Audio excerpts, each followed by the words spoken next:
प्रिया जी को धन्यवाद। उन्होंने ही ये सुझाव दिया था कि हमें महीने में एक बार दो बार कम समय के लिए ही सही मिलते रहना चाहिए। किसी के मन में कोई प्रश्न हो, कोई नया अनुभव हो, बच्चों की शिक्षा से संबंधित, वो हम लोग साझा कर सकें।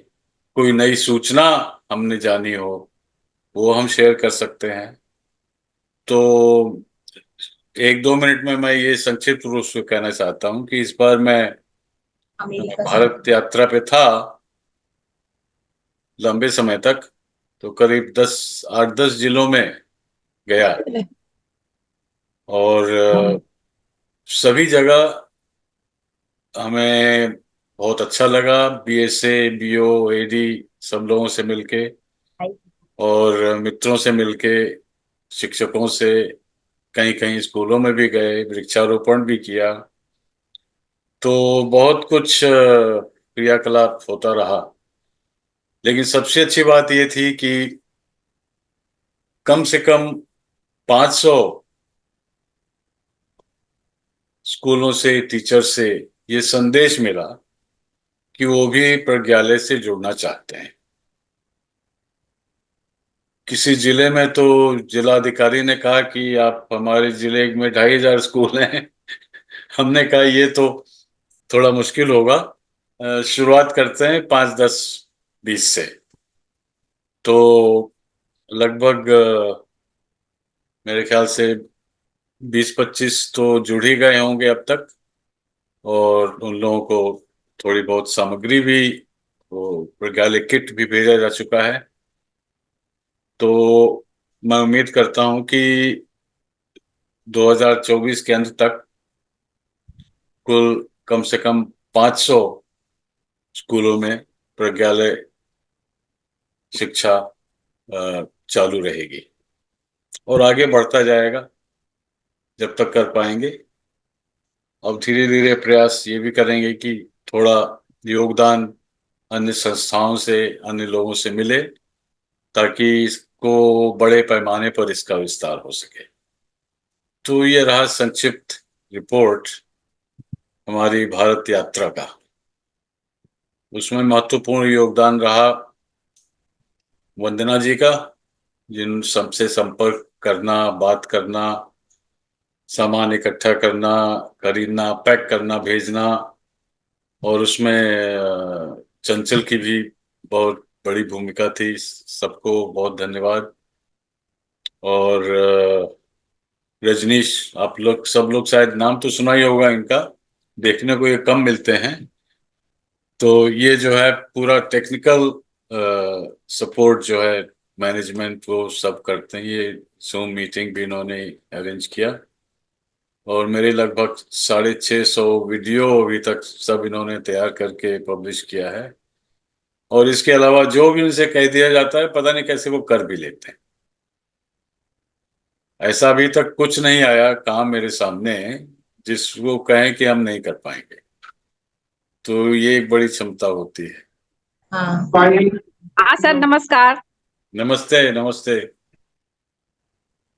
सर, जूम को मैंने पहली बार यूज किया है, इसलिए थोड़ा कोई बात नहीं। नमस्ते हीरा मैम, नमस्ते। होगा गूगल मीट। सर, अब आप कब आ रहे हैं इंडिया? अरे, अरे, अभी तो अभी तो हम लौटे हैं। अच्छा। हाँ सर, विद्यालय आप नहीं आए। नहीं, आपसे तो मुलाकात हुई थी। हाँ सर, वो तो मैं आपसे मिलने आई थी विद्यालय, और बच्चे आपका फिर हाँ, आप, तबीयत आपकी खराब हो गई थी जी। हाँ।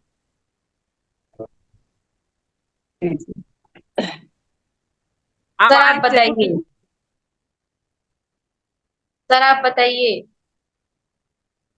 हमने अपनी थोड़ी छोटी सी रिपोर्ट दे दी है। इस बार मैं भारत गया था तो क्या क्या हुआ।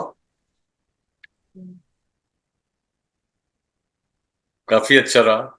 बहुत लोगों से मिलना हुआ। शिक्षा से संबंधित, शिक्षा क्षेत्र में कई प्रभावी महानुभावों से मिलना हुआ। ऑफिसर्स से, बच्चों से,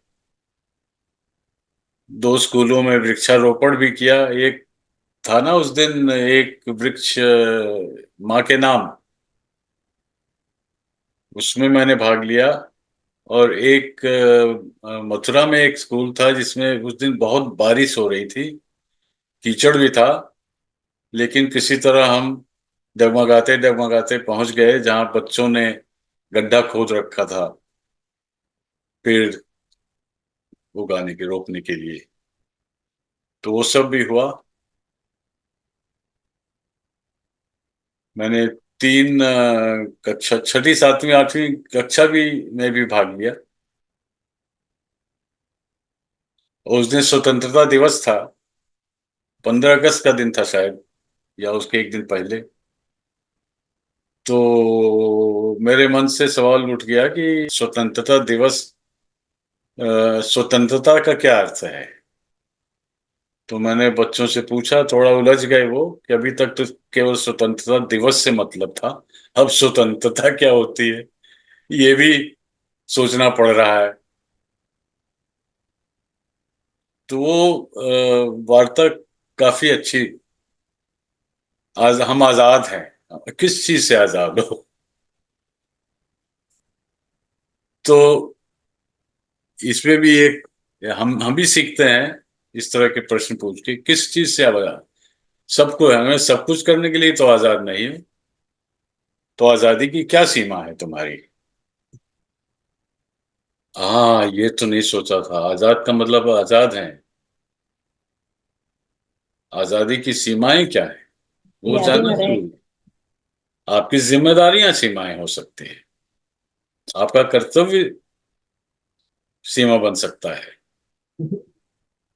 तो संयम, नियंत्रण आवश्यक होता है स्वतंत्रता के फलीभूत होने के लिए, और सब लोग सुन रहे थे। है ना? तो एक इतने लोग। कक्षा में इस पे चर्चा हुई। आप लोग सुनना चाहते हैं सब या? हाँ सर, बिल्कुल सुनना चाहते हैं। मैंने अ, एक एक पेड़ माँ के नाम वाला जब कर रहा था, तो मैंने, आसपास बहुत बच्चे थे, तो एक बच्ची थी, मैंने कहा तुम कौन हो? तो अपना नाम बताती, मैंने कहा तुम्हारा नाम तो मैं नहीं पूछा ना, मैं, तुम कौन हो? अब पहली बार ये सवाल, लगता है ये सवाल पहली बार हुआ था हमसे। तो पूछे तुम कौन हो, तो अपना नाम बता देते हैं। तो फिर नाम, हमने कहा मैंने तुम्हारा नाम नहीं पूछा। फिर कहे, मैं लड़की हूँ। मैंने कहा भाई ये भी मैंने नहीं पूछा, तुम लड़का हो या लड़की हो। मैं पूछा तुम कौन हो? तो वृक्षारोपण का काम जो है और रोचक बन गया इस तरह के प्रश्नों से। हाँ, और एक क्लास में मैं गया तो वहां पे गुरु वंदना बोल रहे थे।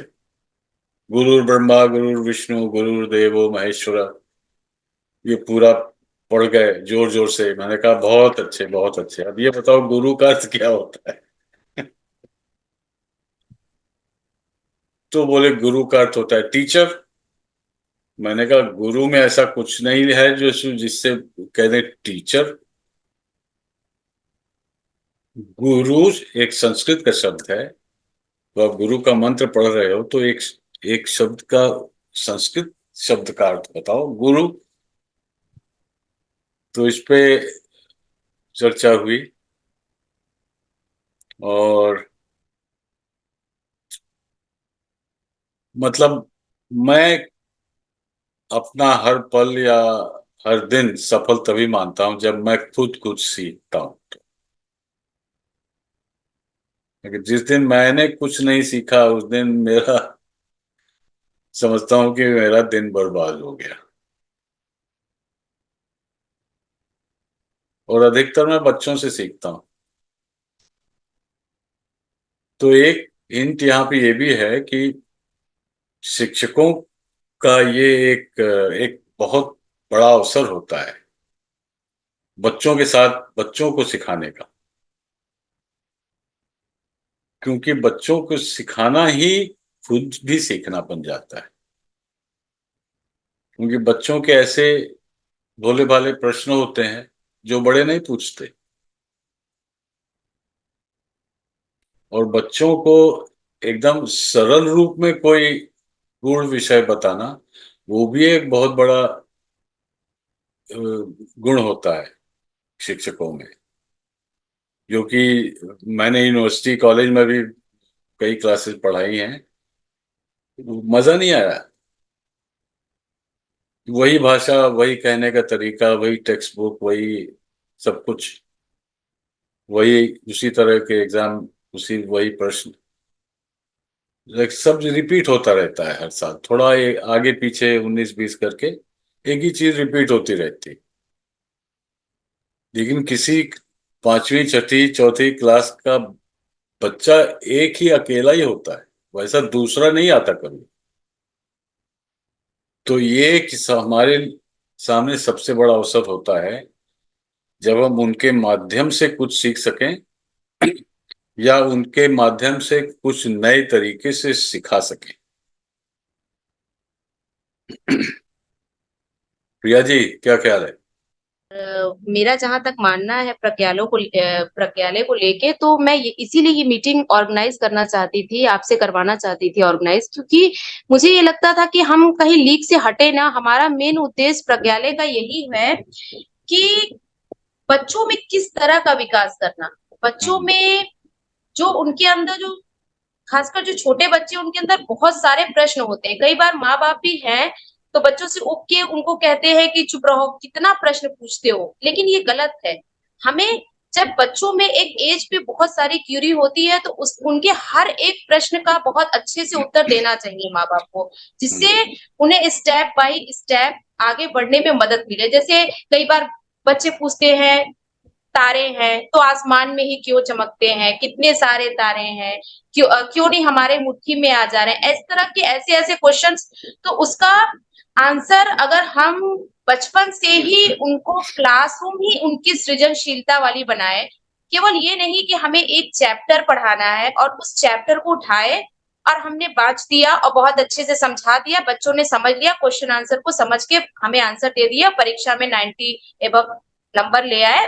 ये हमारा उद्देश्य नहीं होना चाहिए। हमारा उद्देश्य होना चाहिए कि हर एक चीज को, जैसे उसमें कोई ऐसे शब्द है आए तो उस शब्द को बच्चा हर दृष्टिकोण से समझ रहा है कि नहीं समझ रहा है, बच्चा उस पाठ को और किस तरह से समझ सकता है। जैसे अब हमारे में एक पाठ है मलेथा की कुल, जैसे हिंदी में एक चैप्टर है, तो उसने में माधो सिंह ने एक पहाड़ खोद के नाली बनाई जिससे वो पानी आ गया खेतों में। तो मैं बच्चों से यही तरह के क्वेश्चन पूछने लगी कि बताओ तुम लोग होते उसकी जगह तो क्या करते, किस किस तरीके से पानी ले आते खेतों में, क्या तुम्हारे अंदर क्या थॉट है, क्या वहीं छोड़ देते, अगर तुम कमजोर होते तो क्या करते, तुम्हारे पास शक्ति नहीं होती तो क्या करते, अगर और लोग तुम्हारे पास नहीं आते तो तुम्हें कैसे मदद मिलती। मतलब इस तरह के बहुत सारे क्वेश्चन, जिससे ये होता है कि बच्चों में सृजनशीलता का बहुत अच्छा विकास होता है। और मैं जब से प्रज्ञालय को अपनाई हूँ, मैं देख रही हूँ जो इस चीज को शायद मैं काफी हद तक मुझे लग रहा है पकड़ी हूँ इस चीज को, कि मतलब अगर क्लास थर्ड का, क्लास 4 का बच्चा अपने से, जो कि उनके पास शब्द की कमी होती है, अगर वो 4-4 पेज, 5-5 पेज की अपने से स्टोरी बना ले रहा है, और ऐसी स्टोरी की सच में मैं खुद आश्चर्यचकित रहती हूँ कि ये कैसे।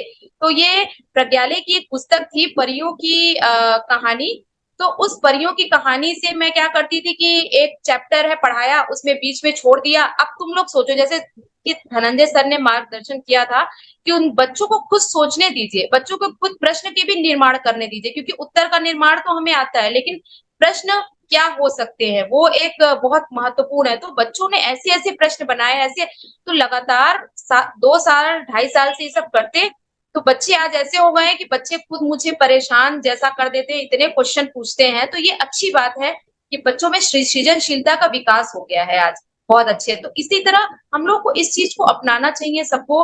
और बच्चों में कुछ ऐसी जैसे अब है कि कूलर एक बच्चे ने बना दिया, अब कुछ बच्चे बता रहे हैं कि मैं बाइक बनाऊंगा, मैंने ये डीजे बनाया था एक बच्चा, उसका दूसरे ने बिगाड़ दिया था, नहीं तो वो भी मैं भेजती प्रज्ञालय में। तो बच्चों में ऐसा कि बच्चे खुद सोचे और खुद निर्माणकर्ता बने। ये नहीं कि जैसे चली आ रही है, हमने ये बना दिया तो आगे भी वही चलेगी, परंपराओं को आगे ले जाइए, लेकिन उसमें कुछ बहुत अच्छा करिए ताकि हमारी परंपराएँ भी धन्य हो कि हमने कैसे बच्चों को जन्म दिया और कैसे बच्चे आज हमारा भविष्य का निर्माण कर रहे हैं। तो इसलिए हमें प्रज्ञालय को अपनाना चाहिए और ज़्यादा से कोशिश करना चाहिए कि बच्चों को प्रश्न का निर्माण करने वाला बनाएँ। बच्चे आपसे पूछें और बच्चों उसके साथ लगे रहिए, जितना इन्वॉल्व होके बच्चों के प्रश्न का उत्तर देंगे, उतना ही आप बच्चों का भी विकास करेंगे, आप अपने स्कूल का अपने क्लासरूम का, अपने स्कूल का, अपने क्षेत्र, अपने बिल्कुल प्रदेश बिल्कुल। का।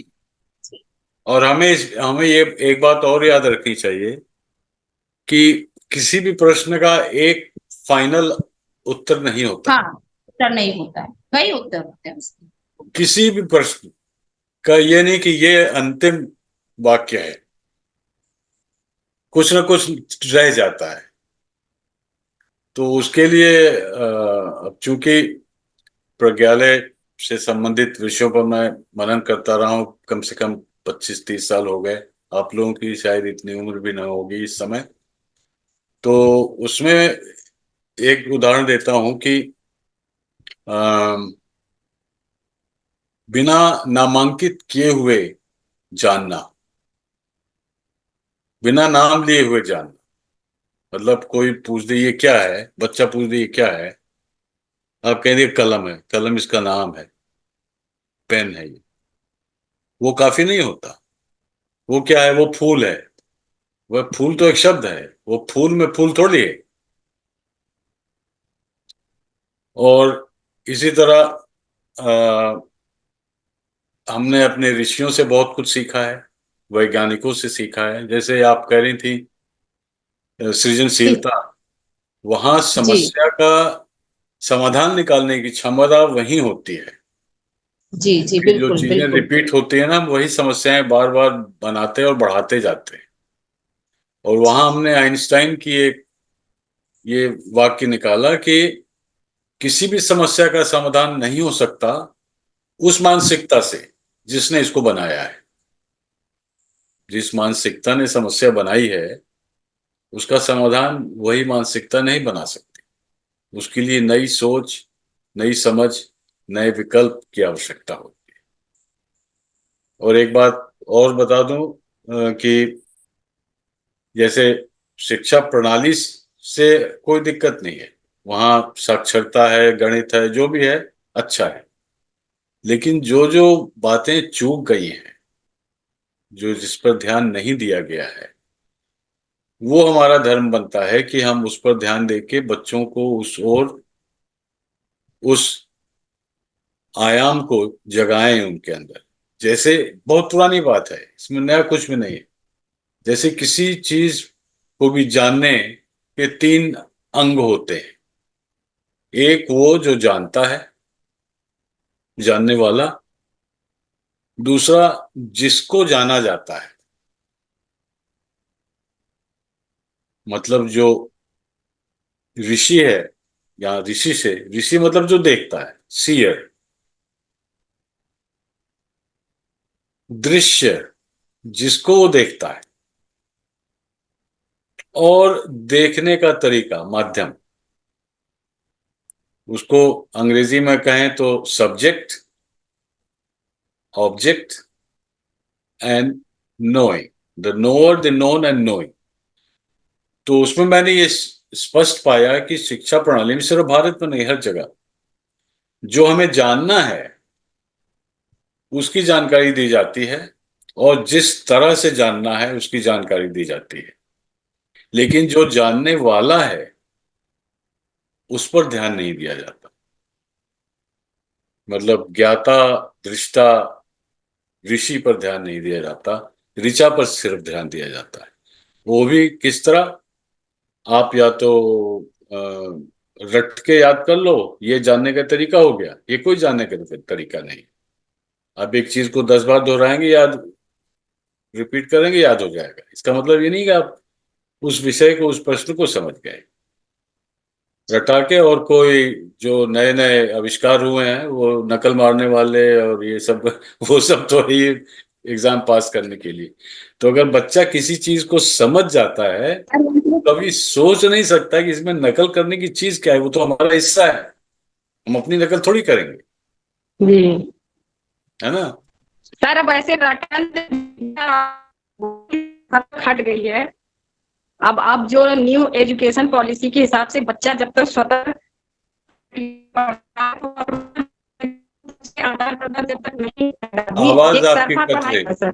बच्चे क्या जी बच्चे क्या सोच रहे हैं, हम कोई टॉपिक लेके अगर क्लास में घुसते हैं, जैसे आपकी कहानी की ढेर सारी बहुत अच्छी अच्छी बुक्स है, मैंने देखा बच्चों को एक बार पढ़ने का मौका दिया, वो पढ़े, उसके बाद फिर मैंने पूछा कि तुम लोग इससे क्या समझे, तो उनकी भी चीजों को समझना है। अब ये नहीं कि हम सिर्फ अपनी ही बातें बोले, और बिल्कुल। उसमें एक एक बच्चे से पूछने पे नई नई बातें उभर के आती हैं कि वो अपने उनकी सोचने की क्षमता क्या है, क्योंकि सभी एक से पूछिए तो कुछ और बोलेगा, दूसरे से पूछिए कुछ और बोलेगा, और उनसे भी हमें बहुत सारी चीजें सीखने को मिलती हैं। तो अब मुझे लगता है कि इधर एक साल मतलब कोरोना के बाद से पढ़ाई की पद्धति में भी काफी अंतर आया है। अब वो बच्चे भी सोचने में चिंतन वाले हो गए हैं। छोटे हेल्थ जो हमारे यहाँ बाल वाटिका के बच्चे आते हैं क्लास 1 में, अब उनको भी बड़ी बड़ी जो पुस्तक मिली हुई है सरकार की तरफ से, आपकी भी कुछ बुक्स है, हम लोगों ने बच्चों ने वो फिगर्स देख के क्या है कैसे है चीजों पे वो जितना चिंतन कर रहे हैं, तो इससे मुझे लगता है कि पहले से काफी चीजें बदल गई हैं सर। पहले क्या होता था कि क्लास में टीचर गया, हाँ एक टॉपिक उठाया, ये है वो है, अपने ही बोल रहा है, बच्चों का कोई रिस्पॉन्स नहीं है। लेकिन अब वो काफी हद तक चेंज हो गया। जब तक बच्चा हमारे साथ नहीं को रिलेट होगा, तब तक मुझे नहीं लगता है कि हम लोग की पढ़ाई या वो सक्सेस हो सकती है, पढ़ाने का तरीका होगी। तो यही है सर।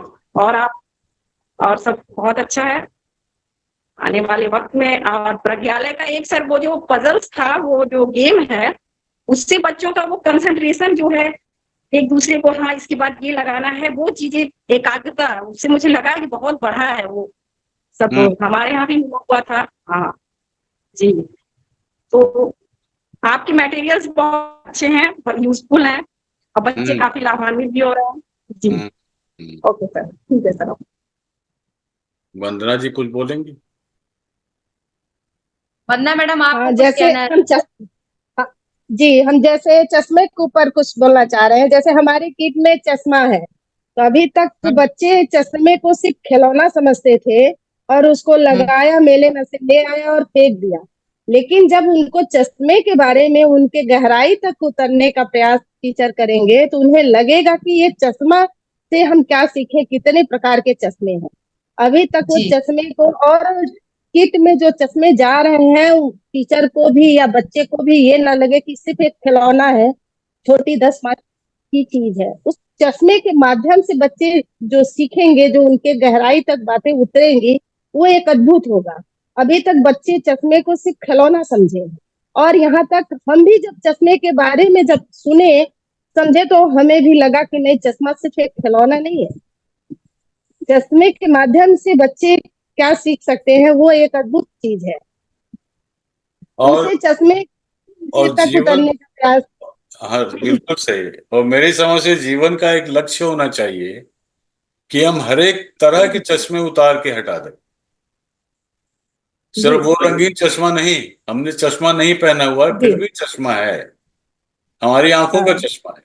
आंखें हमारी सीमा है, हम कभी कभी बंद आंखों से ज्यादा देख पाते हैं। हमारा दिमाग है, दिमाग का चश्मा भी एक सीमा है। दिमाग खुला हो, दिमाग खुला हो, आंखें खुली हो, हम विश्राम स्थिति में हो, अच्छी सांस चल रही हो, तब जो है हम यथार्थ के नजदीक आते हैं।